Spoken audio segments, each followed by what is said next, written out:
The following podcast is a Dear Media production. Welcome back to Probably a Podcast. Look at me on my webcam. She's just a webcam girly. If you're watching this instead of listening, I'm using this little fun techie device because I'm a woman in tech, okay? Courtney doesn't have her fancy cameras because I'm recording this very last minute. We're swapping some things around. Courtney's not here.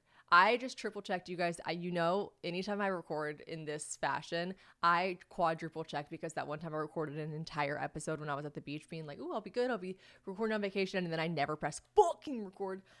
Anyways, I never want to do that again. So I just quadruple freaking checked. Okay, I'm drinking. This is not sponsored, so I'm not going to, well, I don't care. I'll say the name. It's a bitch wants her bag. Listen, I'm like, I won't even say their name. It's this probiotic fizzy drink called Hum. It doesn't have any alcohol in it, even though it looks like I'm drinking sangria, but it is so delightful. I was never a carbonated beverage girly, and then one day you become one and you can't shut the fuck up about it. And here I am just loving anything with bubbles.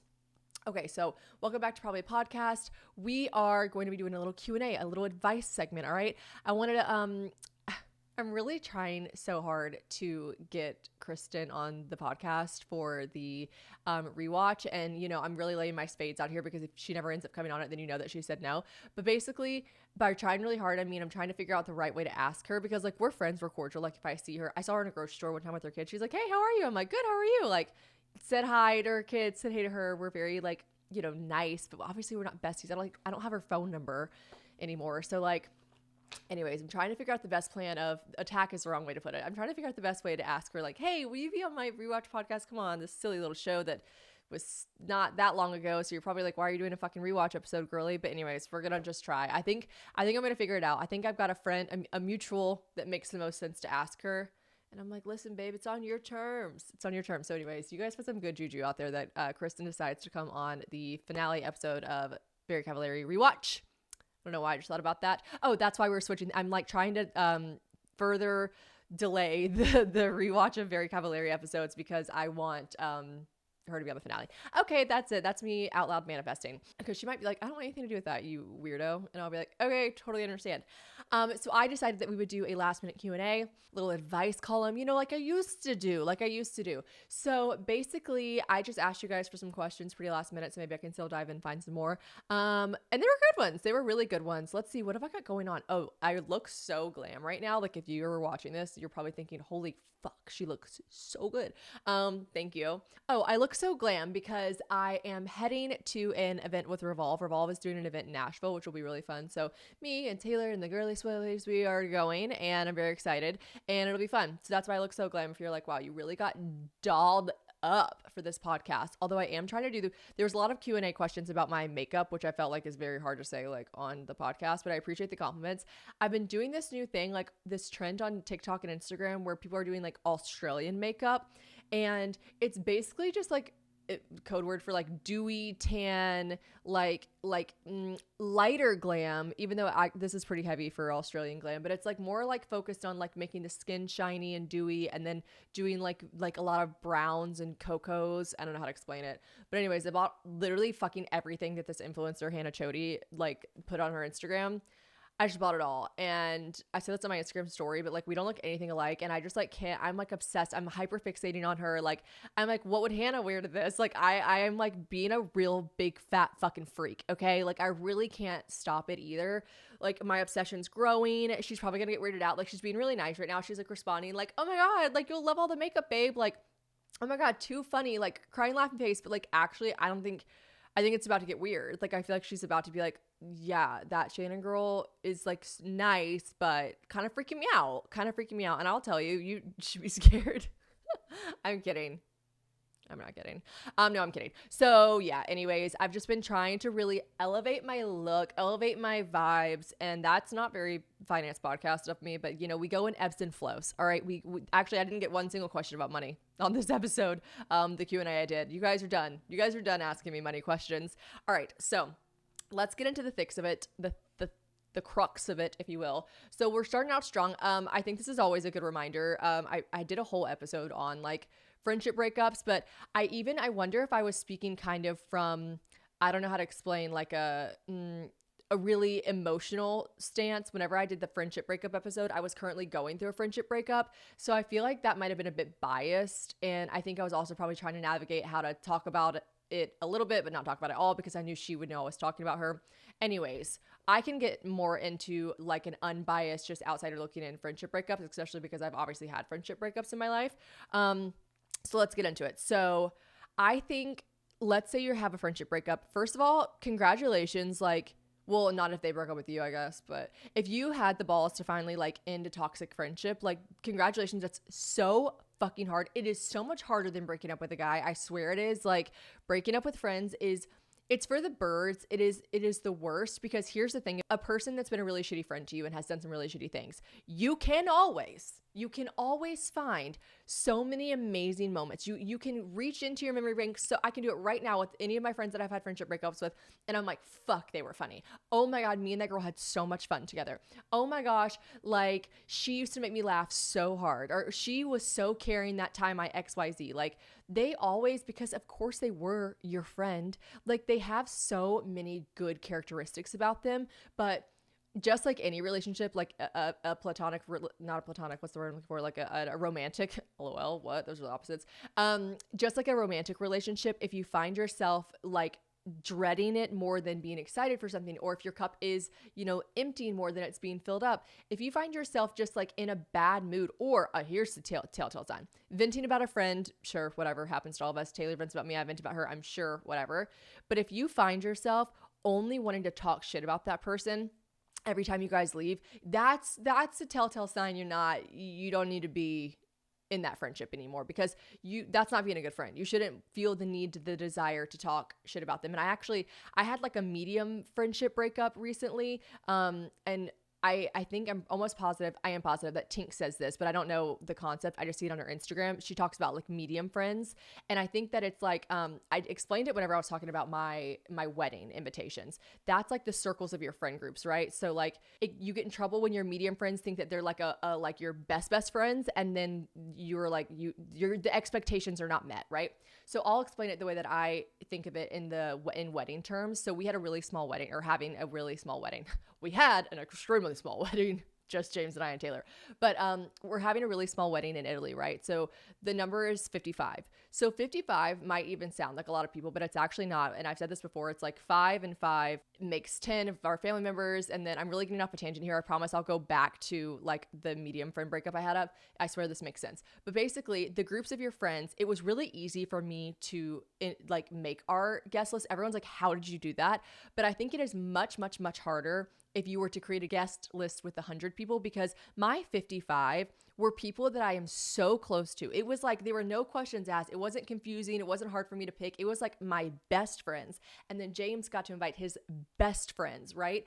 And no one that wasn't invited was like, wait, I'm so fucking confused. So-and-so got invited, but I didn't, because there was no confusion there. I picked my core group of friends to be invited, and James picked his core group. We didn't intermingle any of the like medium group like circle. And so it wasn't a hard thing to do. Now I say that because I'm trying to explain like tight knit circle, then your medium circle friends, and then your large group of friends that are just like acquaintances that you see out, whatever. So I had a friendship breakup recently, and I think it was because of mismanaging expectations. I think this friend thought I was like tight knit best friend, and I saw her as more of a like medium outlier friend. And I started feeling really bad. Well, one, I just like didn't feel like we were aligning as friends anymore. And I did feel this like desire to kind of like vent about her more than usual when we would leave. And I'm like, that's not nice. I don't need to do that. Like, I don't want to be that girl that's venting about someone right after they leave. So I just kind of started distancing myself, and that, because we were medium friend groups, you're allowed to do that, I think, and then just like taper off. And that's okay. That's healthy. Like I said, I found myself being a bad friend, so I didn't want to keep doing that. So I removed myself from the situation. Let's talk about if you were like literally best friends with this person, or find yourself like she's one of your like extremely close confidants, or maybe she's one of the core girls in your friend group, right? Maybe she's not your best friend, but she is so embedded in your group core of friends, and you're like, this is not for me anymore. Like you could list a million things that you don't like about her, right? I think it's extremely important to just like have a conversation with that person, like whether it's a text. Like I sent, talking about the one from years ago now. Whoa, time flies. Years ago, it was, I think we had our friendship breakup in like 2021. I just sent a text because we were always fighting, in the sense that like we would fight, we'd make up. We were like a toxic relationship. Like we would fight, we'd make up. We fight, we'd make up. We'd be like, blah, blah, blah, blah, blah, blah, blah, blah, blah, no, you, blah, blah, blah. And then we'd be like, okay, fucking let's just get over it. And then like, it was just bad. Like my friends were not happy anymore because all I wanted to do was like, be like, and then she said this, and then I said this, and they were like, oh my gosh, like you guys are so toxic. Like it was no longer like, it was no longer benefiting or doing anything for either of us, I don't think. But we were just like, here's the thing, we would have so much fun together. Like when we got together, we were literally like, we could just have the most fun. She was the least judgmental person. She never judged anyone. And that was like a really strong thing that I loved about her, because I was in a phase in my life where I really didn't need to be judged. I was doing some wackadoodle ass shit. Okay. So I was just like, I did not want to be judged, and she didn't judge me. And she was just fun. She was just a free spirit, and she was really fun. But we brought out the worst in each other. Like I think I brought out a mean girl side of her that I don't think that she actually is, but I brought out this like competitive mean girl side of her, and then she brought out this like really secretive, like not, I don't know, we were just like really good and way more awful together. We were just diabolical. And like other people said that. They were literally like, I see her side too. Like I think y'all just bring the worst out in each other. And I'd be like, okay. A lot of judgy people out there whenever you're deciding to rent and not buy a home. Now, I was in a position to buy a home, and I still didn't, because like I just needed to rent. I wasn't ready to commit to something. I wanted to rent, okay? And people always judge you for that. They're always like, "Oh, you're flushing money down the toilet. Oh, you're just like paying all this rent. It's not going towards anything." And you know what? Like part of them is right, but it was always like really annoying that they were acting like my money was just vanishing into thin air, okay? And we've all been there, feeling like we're burning cash with the rent checks, and it's frustrating, right? But here's the deal. And I wish this was a thing when I was renting. So I'm telling you this so that if you are renting right now, you can utilize this. Built Rewards has figured out a way to make rent more rewarding, okay? Say goodbye to the money bonfire and say hello to a renter's revolution with Built. So they are breaking ground as a neighborhood rewards program that hooks you up with points on your rent. So you can earn points whenever you pay your rent. Every month you pay your rent and you watch the Built points roll in. Now, let's talk about things you can use your Built points towards. You can use them to jet off on a dream vacation. You can put your points towards a flight or hotel, or like there's literally 500 plus airlines, 700,000 plus hotels and properties. So the options are endless there. You can use your points to book fitness studio classes, redeem them towards a future rent payment. That's right. You can literally redeem the points that you earn with Built Rewards towards a future rent payment. So they're designed to meet your lifestyle, whatever that is. You can pay your rent hassle-free through the Built Rewards app, and your rent game just got a major upgrade. I'm so jealous of you guys because I was actually just flushing money down the toilet with my rent checks. This is truly amazing. So Built points have been consistently ranked the highest value point currency by the points guy, we love Brian,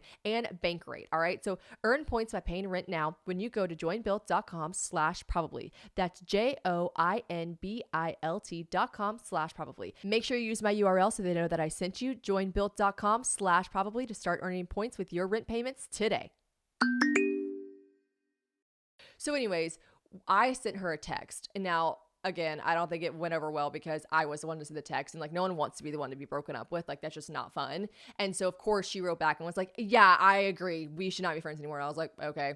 And then we saw each other out again, and it's like, oh God, it's like seeing your ex out when you like still like love each other. You're like, we like started being friends again and being cordial. And I was like, no, this is not healthy. Like this is not healthy. I cannot just like go right back into being best friends with her. This is not good. Now let's fast forward. So here's like how to give advice, the advice part of this, instead of just me rambling about the time that this happened to me in my life.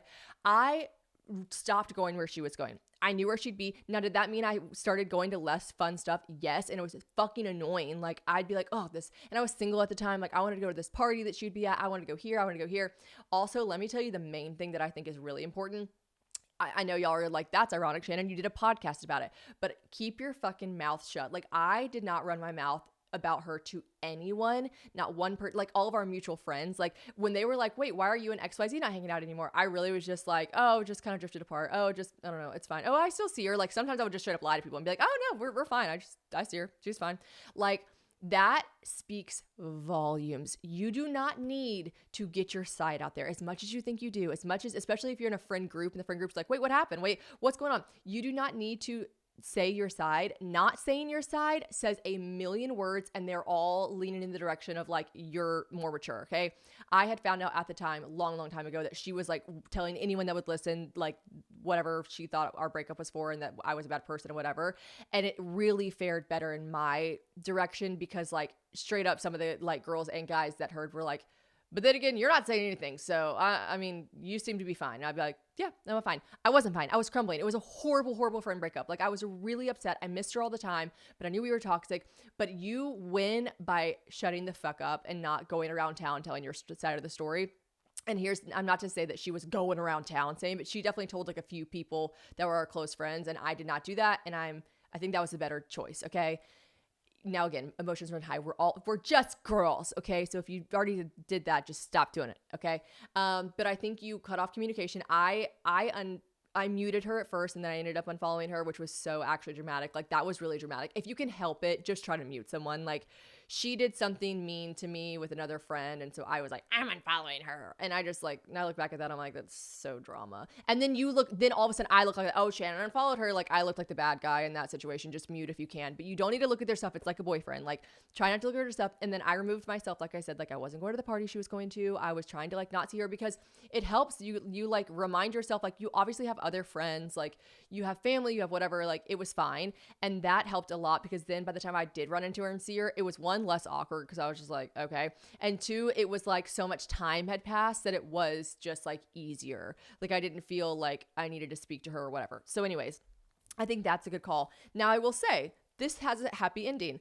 I texted her recently. I just had this like random thought. Like, I don't know, you would think that I'm like going through a 12-step program and I'm like, this is the part where you apologize or whatever. I thought, now, when I did this podcast forever ago, you could not have told me shit. Like, I was like, it's her fault. She's toxic. She's the bad person, whatever. Time passes. Like, that was in 2021. Time passes and you realize that like you're both at fault. Like, this is a beautiful thing. And so if you're going through a friend breakup right now and you're like, I don't see the light at the end of the tunnel, either one, I miss her and I want to be friends with her again, or two, fuck her and she fucked me over and I'm fucking pissed and I still have to see her in group settings and blah, blah, blah, blah, fuck, and our boyfriends are friends and da da da da. Like, if you are feeling those feelings, just know that there is a light at the end of the tunnel. I sent this. I will not read her messages because that's an invasion of privacy, but I sent this message to her May 30th. And if you guys are listening, I'll leave that in there. If you're listening and you hear this being choppy, I'm leaving out maybe like personal stuff, okay? Because I don't want to like put our shit on blast. Okay, but I said, I've been wanting to text you for so long now, and every time I talk myself out of it. If you guys want to use this as a template, if it's been years since your friend breakup and you want to just say something nice, then feel free to use this. I've been wanting to text you for so long now, and every time I talk myself out of it because I feel strange. How do you randomly text someone that you used to be so insanely close with and then had a brutal falling out with and then never spoke to again? It really threw me for a loop. And then today I was thinking about some silly memory with you and I and smiling, and I thought, oh my God, just fucking text her. My God. So I just wanted to reach out and tell you that I am sorry for any part that I played in our tumultuous friendship. I know for all the shitty that it had at the end, it had way more good moments. I think you and I were both in really confusing and chaotic phases of our lives. Who wasn't in 2020? I didn't write that. And we might have fed the worst parts of each other. I know mean things were said, mean feelings were felt, and I wish I could take back for both of our hearts because I know we were both hurt by each other. I'm like, I apologize, but also like, I was hoping kind of she would be like, fair enough. But I look at how beautiful you are and then I say some personal things about her and who like some personal things about her life. I wish you all the best. I mean that. I know that you don't need my well wishes, but I want to send them, okay? I want you to know that I truly harbor no ill will, and I wish I had been more mature and less hurt back then to realize the way to handle something like this because, oh, and then I didn't say because. You don't have to respond because I'm sure you're going to be like, the fuck? But I just thought of sending this message too many times not to send it. I sent that. You guys, she didn't respond, and I was like, wow. Whoa. Wow. Okay, just kidding. I was kind of like, I had made my peace with it, but I was just like, damn, I really thought she was gonna. She responded the next day like, oh my God, I'm sorry. Like, she was in another country and she's like, you sent that at 2 a.m. I was like, oh, okay.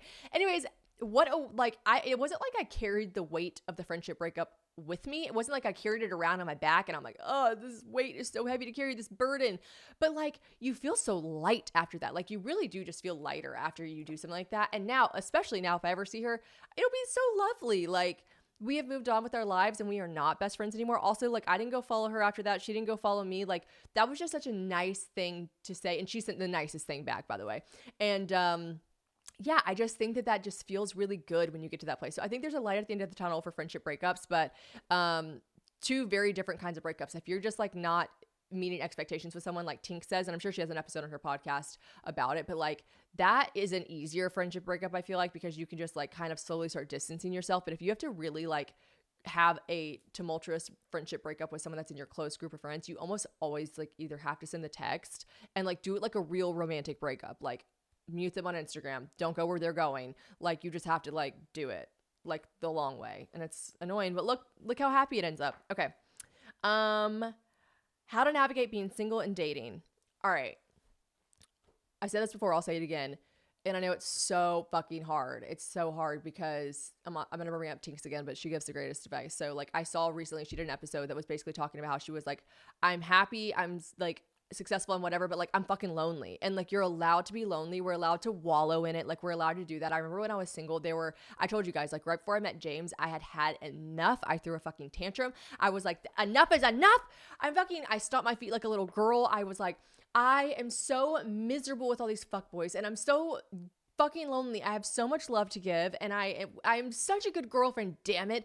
And I just like, I'm so happy in my life. Like I really was. I had finally like found happiness with myself and in my life. And I was like, I just want someone to share that with. I want this like safety of like a partner. And that is, you are allowed to feel that way. Like anyone that says like, don't say that kind of stuff, be happy with yourself, like fuck them. Like you're absolutely allowed to feel those feelings. And gosh, almost always when you feel that way, I swear your person's right around the corner. And that is so cheesy and Hallmark, but like it really is true. So basically, I think that we need to remember, though, all that being said, and here's the part where you're gonna be like, easy for you to say, you're literally fucking married, but like, we have to remember that like being single, yes, there are some shitty motherfucking parts of it, but like being single low-key is fun, and like having that freedom is fun, and the day you meet the love of your life could be tomorrow, and then you're gonna be pissed that you just like wasted all that fun single time, like being like, I wish I had a boyfriend, I wish I had a boyfriend, I wish I had a girlfriend, I wish I had a girlfriend. Like honestly, I really do think like you need to realize it could happen tomorrow, and then your single days are gone. And I'm not like wistfully being like, I miss being single. Like I am so happy now in this phase of my life. I'm so happy. But like when I think back to being single and just like boofing around and just like flirting at bars and just like male attention and texting a boy and having a little bit of a roster, like all of that stuff is fun. Okay. So like, you know, don't take it for granted because it is a fun phase of life. It is. And if you're like, I saw a lot of people be like, I'm discouraged, I'm 39, I'm 29, I'm whatever, and throwing their ages around. Like, I understand that that's like a natural way to think. Like, I used to think like that, but we actually fucking cannot. And I know we're females and we have this stupid fucking clock that's attached to our literal beings. And people act like it's not a big deal. I'm like, oh, there are other things you can do. Yeah, well, we don't all have $1 million to freeze and introvert and do all this stuff. So like, I understand that there is 100% more feelings to be felt with the aging of women and not having a partner, not having a family yet. But to be quite frank, like there's nothing you can do about it. Like, what do you want to do? Find someone and settle just so that you can say you have a husband, so you can have a mediocre husband and have a mediocre life and have a family because that's what you're supposed to do. Like, fuck that. Fuck that. You be 29, you be 39, you be 49 and single before you settle for a mediocre life because you're like, my biological clock is ticking. Like, no. We're not doing that. We're not doing that. What's meant for us will not miss us. Don't like insert yourself into some mediocre ass shit because you think that that's what you're supposed to do for your timeline. Literally almost every single one of my friends were married. My best friend has 3 kids. It still gets to me. I still think sometimes not fair. I like, why does she have 3 kids and I don't even have 1 yet? Like that is so psycho, but so normal to think. Like, of course we're always thinking of this timeline. Of course we're always thinking of like where we should be or what we should be. But like, that's not my life. That was not my life. That was like the path laid out for me. God, the universe, whoever, like, that's not what he wanted for me. He wanted me to sit here and drink this fucking weird fizzy drink and not have a kid yet. So I don't. So like, it's okay. Your husband's waiting for you. If you're meant to have children, they're waiting for you. Like, it's going to happen. Everything, not to be Sheena Shea over here, but like, it's all happening and it's all going to happen. All right, I am so excited. Obviously, you guys know that I bought a house a year ago. We are loving it. We're happy. We're thrilled to be here. We finally feel like we're out of the woods with furnishing it. And I used Article. I'm obsessed with Article. We use it for a couple of the guest rooms, but something that I just ordered from Article, because we put this in the back burner, the outdoor area of our home, we really like let that one get away from us. And then I was like, wait, I want to have fun parties out here. So I just recently, I'll tell you what I ordered. I ordered the Attica dining table for 10. It's like the most gorgeous, like wood looking, like just gorgeousness. And then I got a couple of the outdoor seating sections as well. So we got, it's like a chase lounge. The one that we specifically got was the Galpin 65-inch lounger. I just think those are just fun. They look great around pools. We don't have a pool, but I just feel like they're really loungy and fun. So because we're going to do like a outdoor movie night, and they're just so cozy. I am ecstatic to get them in the mail. Because here's the thing about Article. Article and their ordering process is just iconic. So Article believes in a delightful design for every home, and thanks to their online only model, they have some really delightful prices too, let me tell you. So they have anything you want, okay? They have a curated assortment of mid-century modern, coastal, industrial, Scandi, and boho designs. So it makes furniture shopping simple because you can just like navigate the website like that. I love their website. They also have an option on their website that's like in stock or out stock. So like you can really just like search for stuff. If you're on a crunch, like that's definitely in stock and get it right now. Or if you were like me and you had a while before your house is being built, you can navigate some other options that maybe aren't in stock right now because you have some time, okay? It's just amazing.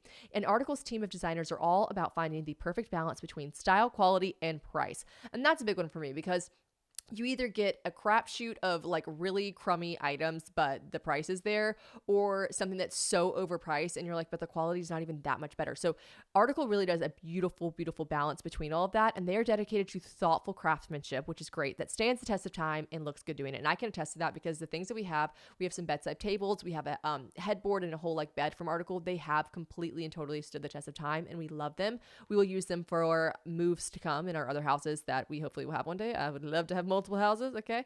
I'm manifesting that. But Article offers fast, affordable shipping. This is the big part, okay? They offer affordable shipping across the US and Canada, and they will not leave you waiting around because there's nothing, it is the bane of my existence having to wait whenever a company is like, we're going to come to you at Tuesday between this window, and then it's like, and the next day. I'm like, whoa. So what am I supposed to do? Just wait around for you guys? Like that's miserable. So with Article, you pick the delivery time and they'll send you updates every step of the way. They really do. They keep you in the loop the entire time. It's on your terms. I just love that. And Article's knowledgeable customer care team is there when you need them to make sure that your experience is smooth and stress-free. We already have so many other stressors when you're moving into a new house. Like getting furniture delivered should be the last of it. So Article is offering my listeners $50 off your first purchase of $100 or more. To claim, visit article.com/probably, and the discount will be automatically applied at checkout. That is article.com/probably for $50 off your first purchase of $100 or more. Here is what I think about navigating dating. Dating is tough. If you live in Nashville, especially, okay? As people were asking me about how to date in Nashville, and I'm like, I have no like response for you. Like literally, I have nothing to say. Like I can't imagine dating in Nashville right now, especially with like the tomfoolery that's going around. Like I just think like you like catch a flight, bitch. Catch a flight, my girl. Just kidding. Maybe there's still some good ones out here in Nashville. I don't know. I never met them. So I think though, I wrote this down. I said, you need hobbies, have a life. And that's like a brutal thing. Like have some hobbies, have a life. Like I'm not trying to give you guys tough love. I just mean it in like a really beautiful sense. Like I was never more confident and more happy when I was dating than whenever I was busy doing something that I love to do, whether it was podcasting, whether it was like doing some weird creative crafty thing, whether it was like picking out outfits, or maybe I was like actually working and I was like doing something that was like making me money, or I was gone out and about, whatever. There was never something that made me feel more powerful and confident than whenever I had a text message waiting for me. And this is not like me talking about playing games. Like, oh, I didn't text them back because I was busy. Like whenever you're dead ass busy and you realize that someone was texting you and you're like, oh my gosh, I was busy with my life. My life didn't revolve around you. Because something that I used to do all the time when I was dating, oh, please don't do this. Like I would hyperfixate. Like I would get absolutely like obsessive. And I don't mean it in a creepy way. I really don't. Like I just mean like I would be obsessed with picturing my life with that person. And I wonder if this is a thing. I would love bomb myself. Like, yes, of course, love bombing sucks. And I had a guy or two do it to me here and there, but like, and I had guys really do it to me. The fucking hockey player I did that with, like, oh my God, talk about like someone FaceTiming you for 5 hours being like, you're the most beautiful girl I've ever seen in my life. I'm literally obsessed with you, you're my wife, and then doesn't talk to you for 2 weeks. Like, what? So confused. But I always went back. That is crazy. Anyways, I would get like hyper fixated on guys, and all I needed to do was, oh my God, like pull the lens away, Shannon, and have a fucking life. Like Go out with your girlfriends. Like it would just gnaw at me. Like if they weren't texting me, if they weren't calling me. And if I just like made myself busy, you don't think about it that much. Like you're actually literally, it is so easy. It's the most logical thing, but you're busy. You're too busy to wonder why he's not texting you back. You're too busy to go creep on his ex-girlfriend. You're too busy to go scroll down to his fucking Instagram from 2018. You're busy. So whether that is doing something that you really love to do, or whether you're like, I just need to figure out a side hustle, or maybe pick up some extra hours on your shift, like I think navigating dating for me was like, I wish I wouldn't have gotten so obsessive. Really, honestly, long distance with James and I was the best thing that ever happened, because I literally couldn't, the time difference like made me not obsess over him texting me. I knew we had about 4 hours, a 5 to 6 hour time frame where we could talk, and he would be busy and I'd be busy. So I think not getting obsessive with a guy is a good way to navigate dating, so you don't get your hopes up too. Like whatever's gonna happen is gonna happen, and like enjoy it while it's happening and then see where it goes. All this stuff is sounding really cliche, but like they're true. Okay. Someone was asking about our house and like builder grade houses. So I'm going to explain this one more time. Our house that we bought, yes, we built it from the ground up, but we didn't build it custom. It was a builder grade house. People call them tract homes. People call them builder grades. Basically, a building company, they're usually huge companies. They get a neighborhood and they give you layouts of houses. Like there's, I think maybe like 15 different layouts in this house and then in this neighborhood, and it's repeated. Ours does a really good job of spacing them out, but like it's repeated every like 9 or 10 houses, right? So we didn't get to choose. Like, I don't like that our master bedroom is near the garage, but that doesn't matter. That is what you get because that was the layout of the house we have. Now, I'm very happy with our house, but we didn't get to pick the paint color outside. We didn't get to pick whatever. But there are some things in a builder grade house that they do let you pick, like the color of the floors, the paint in the house. They let you pick a lot of any of fixtures, like any light fixtures. They let you pick any tile, anything that's like a cabinet color. They let you pick that stuff. But here's what they do. Most likely, they give you like 9 options, and they're all pretty basic. But they're beautiful, but they're like, the question that I got was like how to know what to upgrade and what to keep in a builder grade home. So for us personally, we tried to upgrade as little as possible with the builders. Some things that I upgraded with were I took our cabinets in our kitchen all the way to the ceiling. I thought that really elevated the space, and that was something they offered. But builders love to tell you that you're going to save money with them to bake these upgrades into your mortgage. And it sounds nice at the beginning, right? You're like, okay, this increases the price of my house to upgrade this basic tile to a nicer tile, but who cares? Because like, it's just making my mortgage, like they tell you it'll be hidden in your mortgage. Basically, like it doesn't affect your mortgage price by anything. Maybe it brought it up by like $12. Okay. So you're like, hell yeah, I'll upgrade all this shit. But really, cause you're like, oh man, it only makes my mortgage $12 more a month. But really, they are upcharging the fucking shit out of you for these upgrades. I started like looking into it. I'm like, okay, I want to upgrade my closet. Now their upgrades for their closets weren't that nice. We ended up going with like, who did we go with? Container Store to upgrade our closets. So we just got the wire racks from them, because when I looked at it to upgrade my closet with them, which was not even anything I loved, it was like $15,000. I was like, whoa, that is not what it costs. And that was just for one. That is not what it costs to upgrade me and James combined with Container Store. But they bake it in. You know what I mean? They're like, but it only brings your mortgage up by $2 a month. I'm like, yeah, but no, it's you lose in the long run. So try to upgrade as much stuff as you can afterwards, and don't let anyone be judgy. Like, why are you demoing something that is brand new? Like, we're taking down the wire racks, babe. I want to do something else. So some things that I was glad I upgraded on were the cabinets. I was glad I upgraded on the floors. We upgraded, we took a carpet out of anywhere in our house because they didn't really offer a good carpet. So we did everything wood, and that was very pricey. I upgraded the spindles on our stair instead of having like a big blank piece of sheetrock because it opened the space up a little bit more. And I think I regret I upgraded a lot of tile that I ended up either taking down or looking at now. Like, I don't even like that. And I upgraded the light fixtures, and a lot of them I've taken down. So I wish I would have not upgraded some light fixtures that I just ended up taking down. Something else that I upgraded. Oh, something I wish I would have upgraded that I didn't.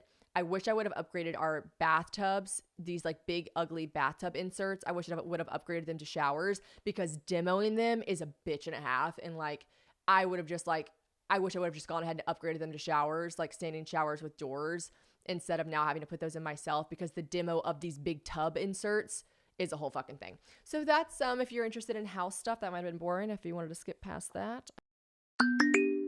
as I sit here sweating beneath these podcast lights, and I really am. I am such a sweaty girl, and I get spray tans. And I know if you listen to this and you get spray tans, you know you just smell worse when you have a spray tan. The BO is worse. All right. So I want to make sure that we're doing that right. But something I really try to do is have aluminum free deodorant. But a lot of them don't stand the test of the sweat. Okay. And that changed whenever I found Lumi deodorant. I found them through Taylor, and she's always trying to get me to be more natural. But I'm literally like, I cannot. It does not work. And Lumi actually works. And I'm telling you, I have changed. I love it. I feel good about using it. So Lumi has whole body deodorant, and it's formulated for all the places that tend to get stinky when the weather warms up, like your pits, your privates, your feet, whatever you want. I love that about it because it is truly whole body deodorant. You can put it anywhere. So not only does it go where other deodorants don't, it is also outrageously effective. So one application in the morning is clinically proven to block odor all day. Again, I'm going to tell you guys right now, I'm a stinky girl, and I can attest to this. It really does block the odor all day. So even in the summer heat, and I'm in Tennessee, so let me tell you, it be hot here. You don't need to worry because Lumi has you covered with up to 72 hours of odor control. All right. So if you're ready to make this your freshest summer yet, get some whole body deodorant. And Lumi is safe to use anywhere on your body. Like I said, pits, underboobs, thigh folds, belly buttons, butt cracks, vulvas, feet, whatever you want. It's ready there because it was created by an OBGYN. Now I love that. She saw firsthand how normal BO was and how it was being misdiagnosed and mistreated. So clinically proven to block odor all day and control odor for 72 hours. Sign me up. But how do they do that? Like, what's the science behind it? Well, one, I'm going to trust an OBGYN immediately, but unlike certain traditional deodorants that try to mask your odor with a fragrance, Lumi is formulated and powered by mandelic acid to stop odor before it starts. So it's more like a pre-deodorant, which is why you need to put it on, in the morning. And plus it's got sweat control. So the same outrageously effective whole body deodorant you love with the bonus of sweat control, it's now available in the cream tube. So they have one that's like a cream that you kind of just rub on your armpits, or they have like a whole solid deodorant. I use toasted coconut, but I really love the clean tangerine as well. But again, they have the 72-hour odor and sweat control, baking soda free, paraben free, pH balanced, so it's safe to use below the belt. And like I said, you can choose from a variety of fresh, bright scents like clean tangerine, lavender, sage, or my personal fave, toasted coconut. I just love it. Lumi's starter pack is perfect for new customers. So it comes with a solid stick deodorant, cream tube deodorant, and then 2 free products of your choice, like their mini body wash, their deodorant wipes, and free shipping. That is amazing. And as a special offering for my listeners, new customers get 15% off all Lumi products with my exclusive code. And if you combine the 15% off with the already discounted starter pack, that equals over 40% off their starter pack. All right, that's amazing. Use code probably for 15% off your first purchase at lumedeodorant.com. That's code probably at LUMEDEODORANT.com. lumedeodorant.com. Code probably LUMEDEODORANT.com. Oh, someone said, okay, so there's a lot of stuff swirling around since this episode is being recorded on Friday and it comes out on Tuesday. I feel like I could speak on some pop culture moments that I don't normally do. So there's a lot of things swirling around about basically the TikTok, if you have been paying attention, this feud between Hallie Kate and Sophia LaCourte. Now, I'm going to take the same stance. If you're a toaster and you're listening to this, like I'm going to take the same stance as they did in the sense that I agree these are two young girls who are young girls, and whatever you think about the situation, like these aren't, of course, yes, they're influencers, but these are not huge celebrities with like PR teams and crisis management and whatever. Like these are just two girls navigating like a TikTok feud, and it's getting like really nasty. Basically the question was like, do I consider the word ginger derogatory? Because there's so much like going around right now. Like I actually find Ken York to be hilarious, and she like posted that really like aggressive TikTok where she's like, fuck that fucking ginger bitch. And now there's like this whole resurgence of like ginger hate. And I'm like, wait, hold on, not us. We're catching so many fucking strays over here. But I've not met Hallie Kate personally. I think maybe I would have in passing, like at an influencer event in New York. You could call us coworkers, perhaps. But I'm sure she's a nice girl. I know she's faced a lot of backlash recently on TikTok too. So I feel like the girl's just kind of like going through it. And then I have met and hung out with Sophia LaCourte personally several times, many times. Listen, I'm going to tell you, I thought the Get Ready With Me, I know everyone's calling it like the acting school Get Ready With Me. I thought it was a bit cringe. To like talk about in depth and in detail, like, cause Hallie's still with that guy. I was like, ooh, I don't know if I would have done that, but I am here to tell you, like, from my personal experience, and I have nothing to gain or lose from this literally at all. Sophia LaCourte is such a lovely, wonderful, nice girl. and I know you guys are going to listen to this, but that wasn't a nice thing that she did. And maybe like, listen, maybe it wasn't the right thing to do via like what you thought, but she probably thought it was right because she stayed quiet for a long time. She's like, you know, Hallie was making all those TikToks and Sophia didn't say a word. Maybe she thought maybe now's a good time to do it. Who's to say what her reasoning was?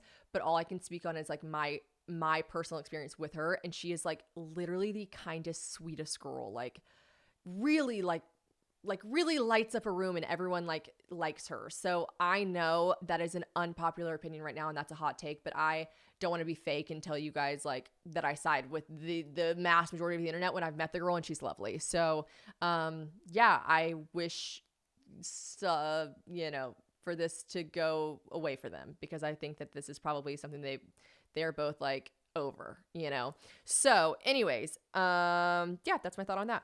Let's see. How to not be self-conscious with no makeup or a tan with a guy when you spend the night.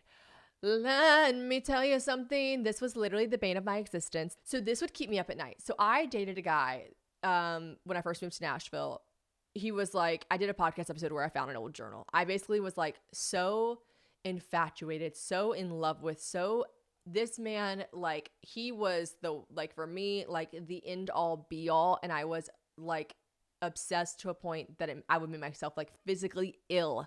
Literally, I'll never give a man that much power over me ever again in my life. But at that time, what's the quote from Kendall Jenner? You have to understand, it was 2016 at Coachella. That was the vibe at the time. At the time, I was hopelessly obsessed with him. I was dating him for 6 months, not a short amount of time, 6 months, and I had still not taken my makeup off. I still went to sleep every night with my makeup on. The rare occurrences that I would take it off if he was like already asleep or whatever, or like it was dark and I could like get away with it. The rare occurrences that I would do that, I would wake up early enough that I would go back. Now I did this shit in college, of course, but like I'm talking about, I need you guys to know the lore of me being insecure without makeup and without a spray tan.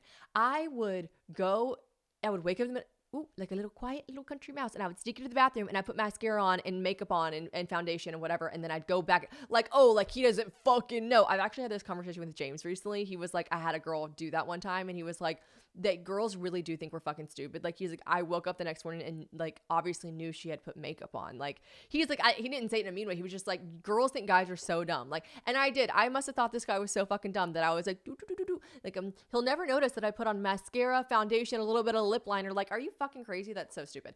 Anyways, I was that insecure without it. Like I am also speaking from a redhead point of view. Like we do tend to, now I get my lashes dyed and my brows dyed, but like if you don't have that done, like we're missing 2 extra steps that you gorgeous bitches with black eyebrows and black lashes just wake up having. So I feel like I'm speaking for gingers. Maybe y'all don't feel self-conscious, but I personally felt more self-conscious about that as well. It was like an added layer. We had like a 7-layer fucking Mexican dip of insecurities going on here. And yeah, I just like, I couldn't get past it. And I think what truly one day I just realized was like, they actually like love you. Like if you are maybe not a one night stand, keep your fucking mascara on if you want to, babe. But like if you're with a guy that you're dating, like even early days dating, they like you, babe. Like they like you. They really like you. You're spending the night with him. He's taking you to dinner. Like he likes you. Like even if, let's think worst case scenario. This helps me sometimes if I'm trying to think of like what, like if you think the worst case scenario, it'll help you because it's not even that bad. Let's just say worst case scenario, you've seen this guy, you've been going on dates, you've stayed over a couple times, maybe you've hooked up, maybe you haven't. You're staying the night, you want to take your makeup off, you wake up the next morning. Worst case scenario, he looks at you and thinks she looks rough a little. Like, oh, that's what she looks like without makeup. Who fucking cares? He likes you. He likes you. Like, I doubt in the history of like normal fucking men, people aren't breaking up with girls or being like, I gotta call this one off. She looks a little different without makeup on. She looks less hot without makeup on. Like, I bet your bottom dollar, he's actually gonna think you look more beautiful. Fucking all guys end up saying that. Like, I actually really like you without makeup. Like, they all usually fucking mean that. Like, worst case scenario, he thinks you look a little less sexy without your fucking liner, without your kohl-rimmed eyes on. That's fine. If that's the worst case, then guess what? Cool. I like myself better with glam too. I agree with him. Cool. Let's keep it moving. He likes you. He likes you, babe. Like, he likes spending time with you. He laughs with you. Like, once I realized that, like, I have so much more to offer than just like looking hot at dinners in good lighting with like highlighter on and the right shade of lip gloss. Like, oh my God, like I'm so much more than that. And that's like bare minimum. Like that didn't even take me that long. I don't know why it did take me so long to realize it. But once I realized it, it clicked like that. Like, duh, I have more to offer than my contour.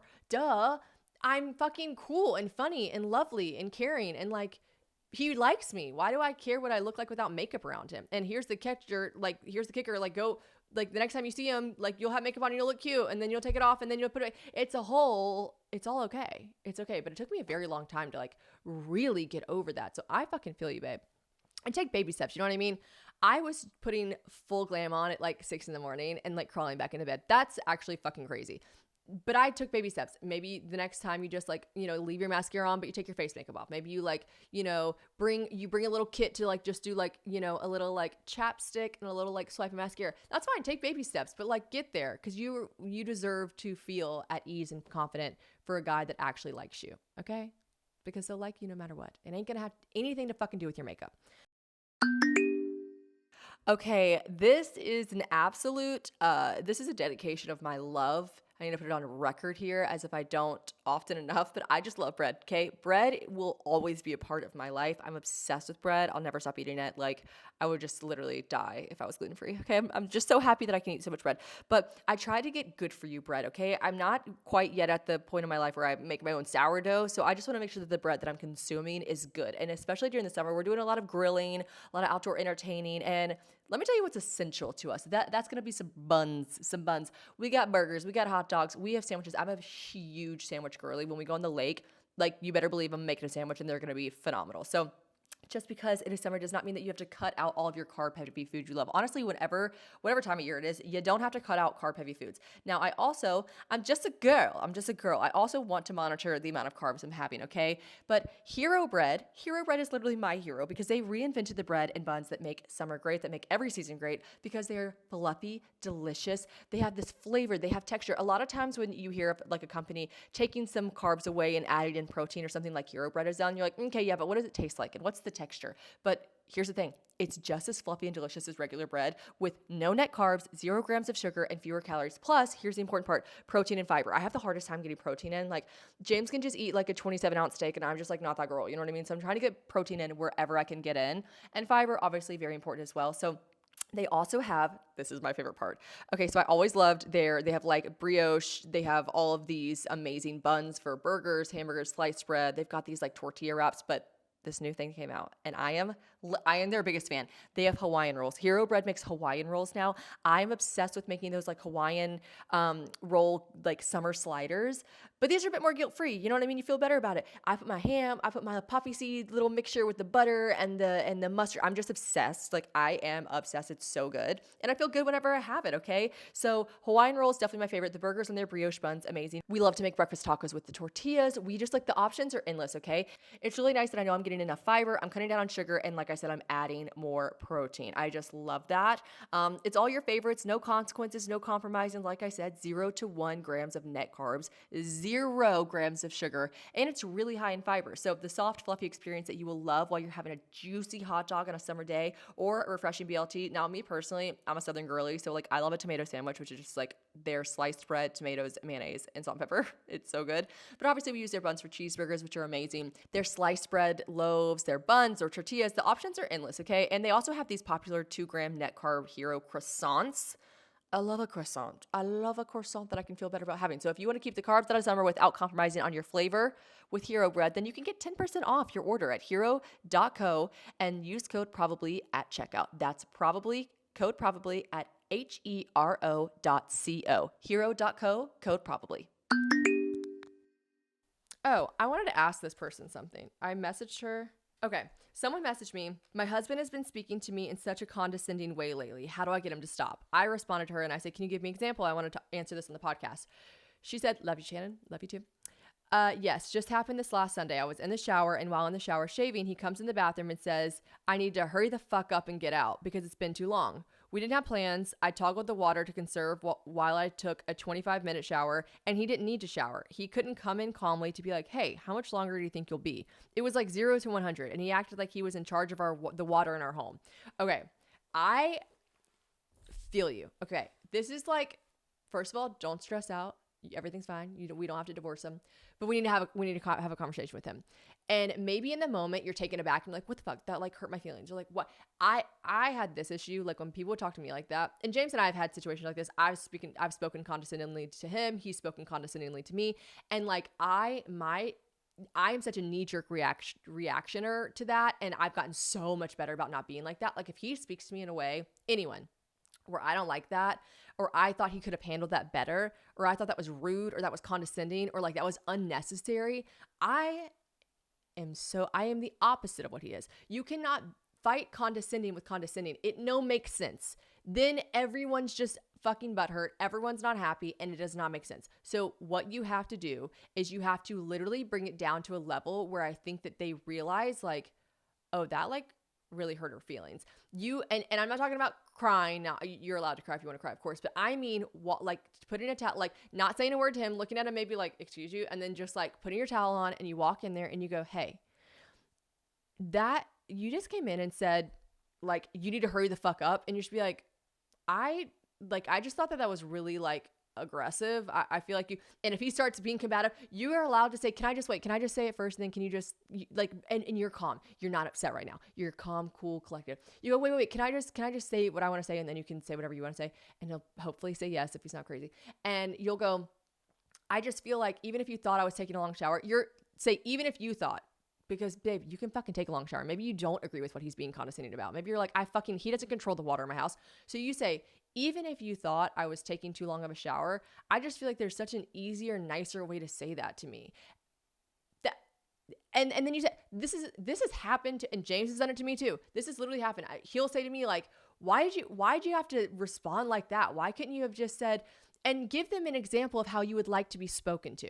And you say, even if you thought blank, which is what they were condescending about, even if you thought that, why couldn't have you approached it like this? And then you give them the example of how you want to be spoken to so that they cannot be confused. Men and women, when we are in relationships, if you are communicative and you are straightforward with someone, they have nothing to be confused about. Tell him how you want to be spoken to, like, and say it nicely and say it calmly. Be like, I just feel like you could have been like, hey babe, like it's a lot of water. Like, do you mind like taking like a little bit less time? Or like, hey, the bills, like, if you want to be funny about it, like Bill's getting Billy, like, hello. Like, but the way you said it really just like, that is not, and I always say this, I don't think that's how husband and wife should speak to each other. I don't want to be in a marriage where we speak to each other like that. Put it right there in his face. I don't want to be married to someone who speaks to me like that. I don't think husbands and wives should talk to each other like that. And that's how I feel. Boom. You just brought it down to a level one. He can understand. I'm not calling guys stupid, but like sometimes they are not smart. You brought it to a level where he can understand. You're direct. You're compassionate. You're still saying like, even if you thought that, like saving space and room for him to think his thoughts and have his feelings too. You could have said it like this. It would have made me happier if you said it like this, and I would have been more understanding. There you go. But I am sorry he's being condescending to you. Sometimes they don't realize it. Sometimes they just need to be fucking told. So I hope that works for you. Guys, I gotta go to my event. I love y'all so much. This was fun. We should do more Q&As more often. Let me go through really quick and make sure there weren't any zingers that I need to add to this. I'll take a little sip of my little bubbly drinky pie. I'll never say that again. I'm sorry. I'll never say that again. Okay, I'll answer this one. This can be the last one. Where does a shy, literally mindful and demure girly even begin influencing? So first of all, like, I am really close to being over, like, see how I do this? It's demure. I'm mindful. Like, I'm like, every email in my inbox right now is like, we're feeling demure. We're feeling mindful. I'm like, we're feeling cutesy. I'm like, okay, like, you're literally a sunscreen company. Like, shut the fuck up. You know, a company loves a buzzword. Okay, if you are actually a shy, mindful, demure, like, basically she means like an introvert, you can slay the house down fucking boots as an influencer. As an influencer who is literally like so annoying and so me, I'm talking about me. Like, I am so in your face. I'm so not aesthetic. I'm so like blah, blah, blah, blah, blah. I don't really like following people like me. Like, I actually find it to be too much. So like, if you like me and you like following me, thank you so much. But like, I love following a shy, demure, quiet, soft-spoken girly influencer. Like, I'm obsessed. Like, you lean into that, babe. Like, absolutely do that, be that. Like, first of all, if you're influencing, please, for the love of fuck, please, please, please, please, if you want to be an influencer, please be yourself. Like, and if people are like, you are literally the worst person ever, and you're like, fuck, I was literally being myself, like, you're just gonna have to deal with it, because people can sniff that shit out now. Like, when you are not being yourself, they sniff it out. We know. I am also I'm an influencer, yes, but I am also the fucking consumer. I know a fake bitch when I sees one. Okay, I know. So don't do that. Don't be that. Be shy, be demure, be mindful. Like, literally, even just speaking like this, just talking like this on a podcast right now, it's so fucking funny because it's like so not me. But even just talking like this, I'm reminded how much I'm obsessed with following people who kind of speak like this and talk like this and just feel so demure and just feel so really mindful. And I'm listening to what they have to say. I'm watching what they're showing. I follow this girl on Instagram, Ella, what is her last name? Ella McFadden, I think is her name, Ella Rose McFadden. She is like so coy. She's so pretty. She's so like just living her life like quietly, but like loudly in a really beautiful and fashion forward way. And I don't follow her on like YouTube or TikTok, so maybe I'm wrong, but like, I don't think she talks to camera a lot on her stories. She kind of just like always posting these like really sweet aspects of her life. And I fucking love it. I love it. I can eat that shit up. So be you, babe. You be shy. You be mindful. You be demure. You be introverted.